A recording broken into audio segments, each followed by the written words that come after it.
warahmatullahi wabarakatuh. Perkenalkan, saya Rizky Aprilia, saya dari Prodi S1 Ilmu Keperawatan semester 4 Universitas Muhammadiyah Kudus. Nah, di sini saya akan menjelaskan tentang anatomi fisiologi sistem perkemian. Nah, apa sih sistem perkemian itu? Yaitu suatu sistem di mana terjadi proses penyaringan darah sehingga darah bebas dari zat-zat yang tidak dipergunakan oleh tubuh.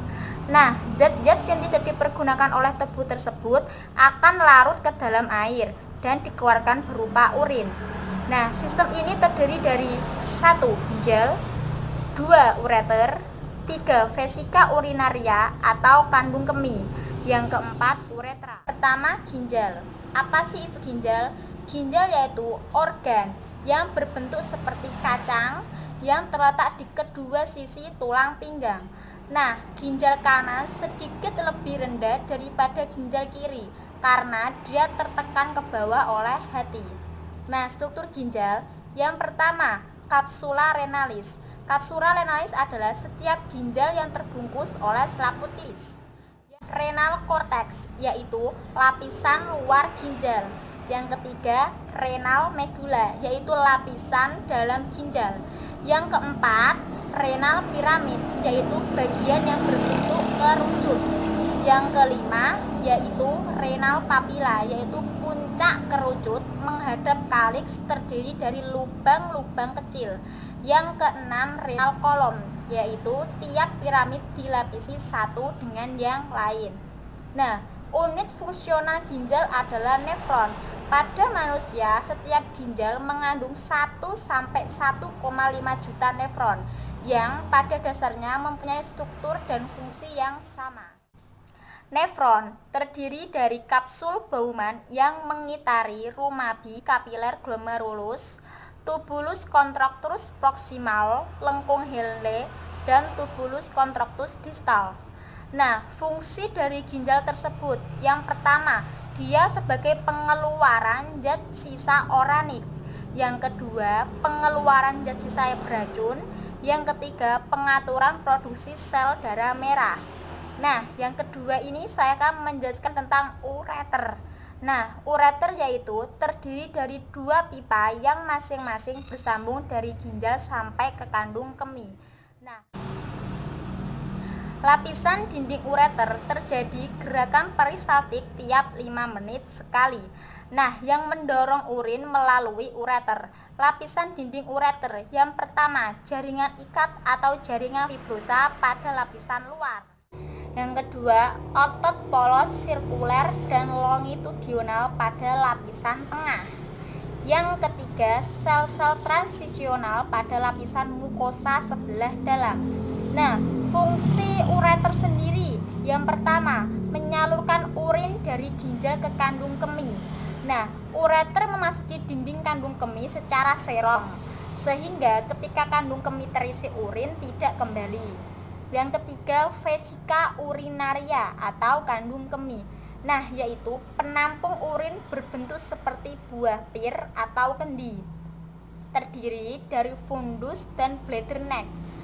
Nah, dia terletak dalam panggul di belakang sim. Terdapat dua sphincter interna dan eksterna.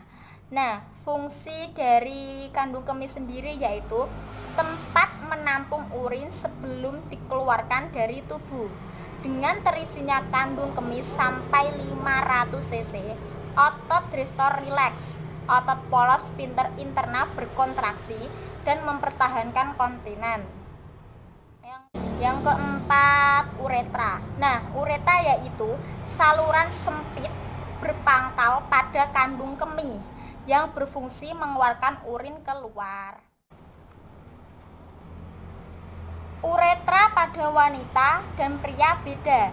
Nah, kalau uretra pada pria dia memiliki panjang sekitar 20 cm berakhir pada kepala atau gland penis. Nah, uretra pada pria dibagi menjadi 4. Yang pertama, praspra prostatica yaitu terletak sebelum kelenjar prostat. Yang kedua, pras prostatika yaitu terletak di prostat. Terdapat pembukaan kecil di mana terletak muara van deferens. Yang ketiga, Yang ketiga, pras membranosa sekitar 1,5 cm di lateral terdapat kelenjar bulbouretalis. Yang keempat, pras spongiosa yaitu sekitar 1,5 cm dan melintas di korpus spongiosum penis. Nah, untuk uretra pada wanita yaitu panjang sekitar 2,5 cm sampai 4 cm, terletak di antara klitoris dan pembukaan vagina. Jadi uretra wanita lebih pendek daripada uretra si pria. Nah, adanya urin di dalam tubuh yaitu ketika darah masuk ke glomerulus, tekanan darah menjadi tinggi sehingga mendorong air dan zat-zat yang memiliki ukuran kecil keluar melalui pori-pori kapiler dan menghasilkan filtrat. Nah, cairan hasil penyaringan filtrat disimpan sementara di dalam kapsula Bowman. Darah dan protein tinggal di dalam kapiler darah karena tidak dapat menembus pori-pori glomerulus. Nah, filtrat yang tertampung di kapsula Bowman tersebut dinamakan urin primer. Nah, tahapan pembentukan urin primer disebut tahapan filtrasi yang meliputi 1. Tahap reaksi. Di dalam tubulus proksimal terjadi proses penyerapan kembali zat-zat yang masih diperlukan tubuh. Nah, disebut tahap reabsorpsi. Glukosa, asam amino, ion kalium, dan zat yang masih diperlukan oleh tubuh juga diangkut ke dalam sel-sel dan dalam kapiler darah di dalam ginjal. Nah, sedangkan urea hanya sedikit yang diserap kembali. Untuk cairan dihasilkan dari proses reabsorpsi disebut urin sekunder. Bagian tubuh distal masih ada proses penyerapan air, ion natrium, klor, dan urea. Pada tubulus distal terjadi proses augmentasi. Urin sekunder yang bercampur dengan zat-zat yang tidak diperlukan itu merupakan urin sesungguhnya. Nah, di mana urin tersebut kemudian disalurkan ke pelvis renalis atau rongga ginjal. Urin terbentuk selanjutnya keluar dari ginjal melalui ureter. Nah, dari ureter, urin menuju kandung kemih untuk ditampung.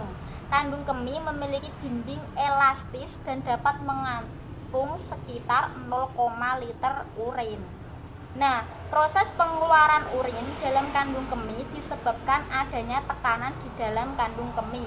Tekanan pada kandung kemih disebabkan oleh adanya sinyal yang menunjukkan bahwa kandung kemih sudah penuh. Nah, sinyal penuhnya kandung kemih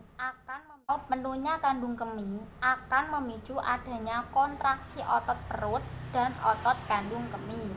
Akibat kontraksi itu, urin dapat keluar dari tubuh melalui uretra. Nah, begitulah penjelasan dari saya. Sekiranya ada kekurangan, saya mohon maaf. Wassalamualaikum warahmatullahi wabarakatuh.